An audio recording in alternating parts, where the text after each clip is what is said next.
The Doom That Came to Sarnath by H.P. Lovecraft. There is in the land of Manar a vast still lake that is fed by no stream, and out of which no stream flows. 10,000 years ago there stood by its shore the mighty city of Sarnath, but Sarnath stands there no more. It is told that in the immemorial years, when the world was young, before ever the men of Sarnath came to the land of Manar, another city stood beside the lake, the gray stone city of Ib, which was old as the lake itself, and peopled with beings not pleasing to behold. Very odd and ugly were these beings, as indeed are most beings of a world yet inchoate and rudely fashioned. It is written on the brick cylinders of Candatharon that the beings of Ib were in hue as green as the lake, and the mists that rise above it, that they had bulging eyes, pouting flabby lips, and curious ears, and were without voice. It is also written that they descended one night from the moon in a mist, they in the vast still lake and gray stone city of Ib. However this may be, it is certain that they worshipped a sea-green stone idol chiseled in the likeness of Bloch, the great water lizard, before which they danced horribly when the moon was gibbous. And it is written in the papyrus of Ilnarak that they one day discovered fire and thereafter kindled flames on many ceremonial occasions. But not much is written of these beings, because they lived in a very ancient times, and man is young and knows but little of the very ancient living beings. After many eons, men came to the land of Manar, dark shepherd folk with their fleecy flocks, who built Thra, Ilnarak, Cathatharon on the winding river Ai. But certain tribes, more hardy than the rest, pushed on to the border of the lake and built Sarnath at a spot where precious metals were found in the earth. Not far from the great city of Ib did the wandering tribes lay their first stones of Sarnath, and at the beings of Ib they marveled greatly.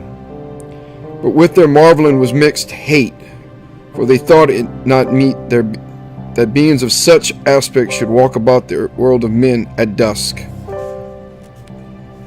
Nor did they like the strange sculptures upon the gray monoliths of Ib, for those sculptures lingered so late in the world, even until the coming men none can tell, unless it was because the land of Manar is very still and remote from most other lands, both of waking and of dream. As the men of Sarnath beheld more of the beings of Ib, their hate grew, and it was not less because they found the beings weak and soft as jelly to the touch of stones and arrows. So one day the young warriors, the slingers and spearmen, and the bowmen marched against Ib and slew all the inhabitants thereof, pushing the queer bodies into the lake with long spears because they did not wish to touch them, and because they did not like the gray sculptured monoliths of Ib, they cast them also into the lake. Wondering from the greatness of the labor, however, these stones were brought from afar, as they must have been, since there is not like them in the land of Manar or in the lands adjacent. Thus of the very ancient city of Ib was nothing spared, save the sea-green stone idol chiseled in the likeness of Bloch, the water lizard. This the young warriors took back with them as a symbol of conquest over the old gods and beings of Ib, and as a sign of leadership in Manar. But on the night after it was set up in the temple, a terrible thing must have happened, for weird lights were seen over the lake. And in the morning, people found the idol gone and the high priest, tyrant Ish, lying dead, as from some fear unspeakable. And before he died, Tyrant Ish had scrawled upon the altar of chrysolite, with coarse shaky strokes, the sign of doom. After Taran Ish, there were many high priests in Sarnath, but never was the sea green stone idol found. And many centuries came and went, wherein Sarnath prospered exceedingly, so that only priests and old women remembered what Taran Ish had scrawled upon that altar of chrysolite.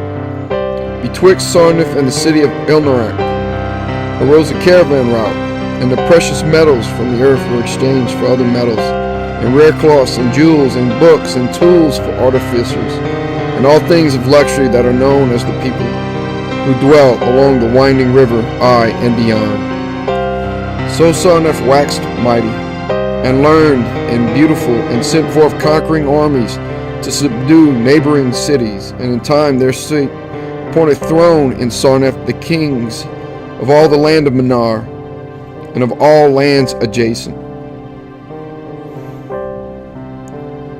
The wonder of the world and the pride of all mankind was Sarnath the Magnificent. Of polished desert quarry marble were its walls, in heights 300 cubits and a breadth 75, so that chariots might pass each other as men drove them along the top.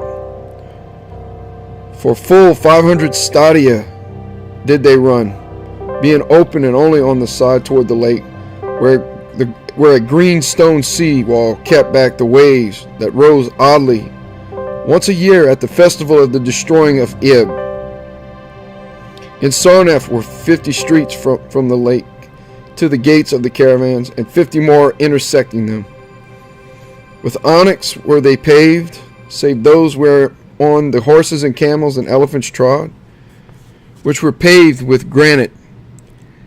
And the gates of Sarnath were as many as the landward ends of the streets, each of bronze, and flanked by the figures of lions and elephants carven from some stone no longer known among men. The houses of Sarnath were of glazed brick and chalcedony, each having its walled garden and crystal lakelet. With strange art they builded, for no other city had houses like them, and travelers from Thra and Ilnarak and Kadathrin marveled at the shining domes wherewith they were surmounted. But more marvelous still were the palaces and the temples and the gardens made up by Zakar, the olden king. There were many palaces, the last of which were mightier than any in Thra or Ilnarak or Kadathrin. So high were they that one within might sometimes fancy himself beneath only the sky. Yet when lighted with torches dipped in the oil of Dothr, their walls showed vast paintings of kings and armies of a splendor at once inspiring and stupefying to the beholder. Many were the pillars of the palaces, all of tinted marble, and carven into designs of surpassing beauty. And in most of the palaces the floors were mosaics of beryl and lapis lazuli, and sardonyx and carbuncle and other choice materials, so disposed that the beholder might fancy himself walking over beds of the rarest flowers. And there were likewise fountains, which cast scented waters about in pleasing jets arranged with cunning art. Outshining all others was the palace of the kings of Manar, and the lands adjacent. And on a pair of golden crouching lions rested the throne, many steps above the gleaming floor, and it was wrought of one piece of ivory, that no man lives who knows whence so vast a piece could come. And in that palace there were also many galleries and many amphitheaters where lions and men and elephants battled at the pleasure of the kings. Sometimes the amphitheaters were flooded with water conveyed from the lake in mighty aqueducts, and then were enacted stirring sea fights or combats betwixt swimmers and deadly marine things. Lofty and amazing were these 17 tower-like temples of Sarnath, fashioned of a bright, multicolored stone not known elsewhere. A full 1,000 cubits high stood the greatest among them, wherein the high priest dwelt with a magnificence scarce less than that of the kings. On the ground were halls as vast and splendid as those of the palaces, where gathered throngs in worship of Zok Kalar and Tamash and Loban, the chief gods of Sarnath, whose incense-enveloped shrines were as the thrones of monarchs. Not like the icons of other gods, were those of Zokkalar and Tamash and Loban. For so close to life were they that one might swear the graceful bearded gods themselves sate on the ivory thrones. And up unending steps of Zircon was the tower chamber, wherefrom the high priest looked out over the city and the plains and the lake by day, and at a cryptic moon and significant stars and planets, and their reflections in the lake at night. Here was done the very secret and ancient rite in detestation of Bakrug, the water lizard, and here rested the altar of chrysolite, which bore the doomed scrawl of Taran Ish.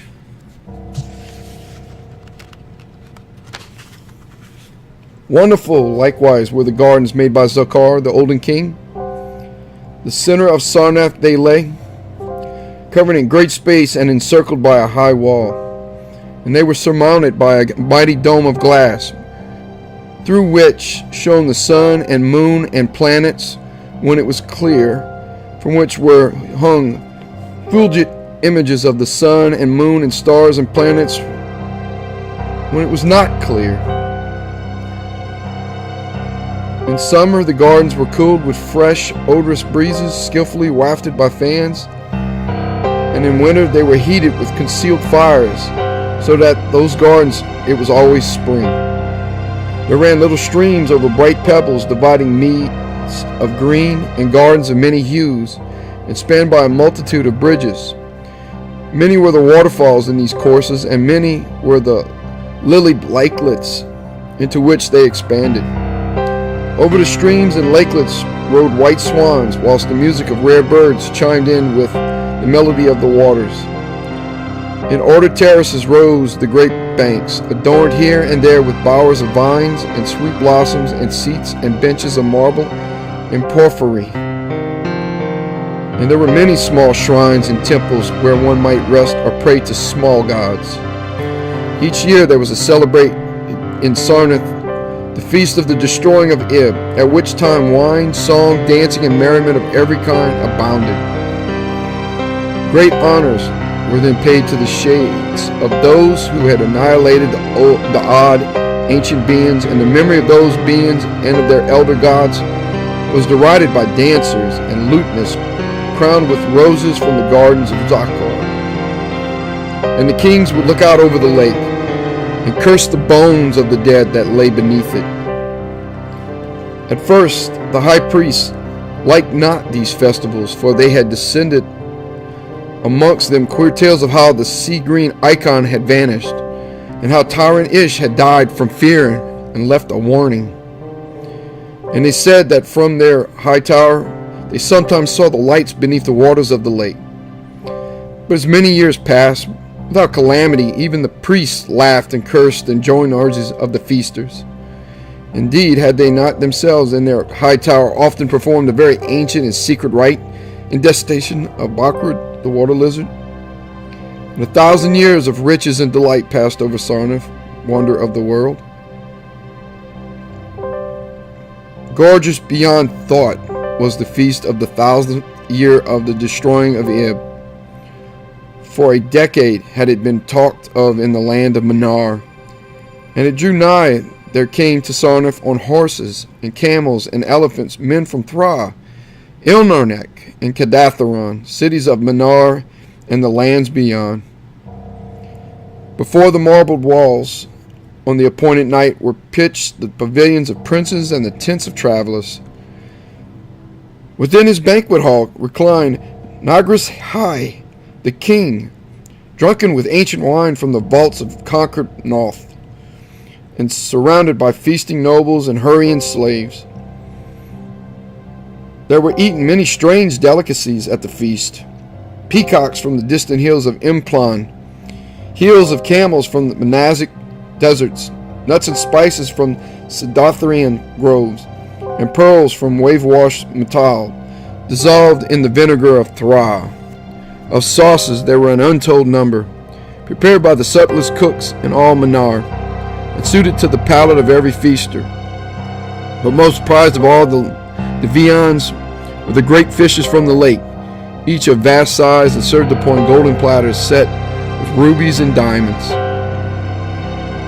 Whilst the king and his nobles feasted within the palace and viewed the crowning dish as it waited them on golden platters, others feasted elsewhere. In the tower of the great temple, the priests held revels, and in pavilions without the walls, the princes of neighboring lands made merry. And it was the high priest Narrated who first saw the shadows that descended from the gibbous moon into the lake, and the damnable green mist that arose from the lake to meet the moon and to shroud in a sinister haze the towers and the domes of fated Sarnath. Thereafter those in the towers and without the walls beheld strange lights on the water, and saw the gray rock, Hercurion, which was wont to rear high above its near the shore, was almost submerged. And fear grew vaguely yet swiftly, so that the princes of Elnarak in a far Rokal took down and folded their tents and pavilions and departed, though they scarce knew the reason for their departing. Then close to the hour of midnight, all the bronze gates of Sarnath burst open and emptied forth a frenzied throng that blackened the plain, so that all the visiting princes and travelers fled away in fright. For on the faces of this throng was writ a madness, born of horror unendurable, and of their tongues were words so terrible, and that no hearer paused for proof. Men whose eyes were wild with fear shrieked aloud of the sight within the king's banquet hall, where through the windows were seen no longer the forms of Nagris High and his nobles and slaves, but a horde of indescribable green, voiceless things with bulging eyes, pouting flabby lips, and curious ears, things that danced horribly, bearing in their paws golden platters set with rubies and diamonds and containing uncouth flames. And the princes and travelers, as they fled from the doomed city of Sarnath on horses and camels and elephants, looked upon the mist-begetting lake and saw the gray rock, Hercurion, was quite submerged. Through all the land of Nar and the land adjacent spread the tale of those who had fled from Sarnath, and caravans sought that accursed city and its precious metals no more. It was long ere any travelers went thither, and even then only the brave and the adventurous young men of yellow hair and blue eyes, who are no kin to the men of Nar. These men indeed went to the lake to view Sarnath, but though they found the vast still lake itself and the grey rock Hercurion, which rears high above its near the shore, they beheld not the wonder of the world and pride of all mankind. Where once had ridden the walls of 300 cubits and towers yet higher, now stretched only the marshy shore. Where once had dwelt 50 million of men, now crawled the detestable water lizard. Not even the mines of precious metal remained. Doom had come to Sarnath. But half buried in the rushes was spied a curious green idol, an exceedingly ancient idol, chiseled in the likeness of Bloch, the great water lizard. That idol, enshrined in the high temple of Elnarak, was subsequently worshipped beneath the gibbous moon throughout the land of Nar.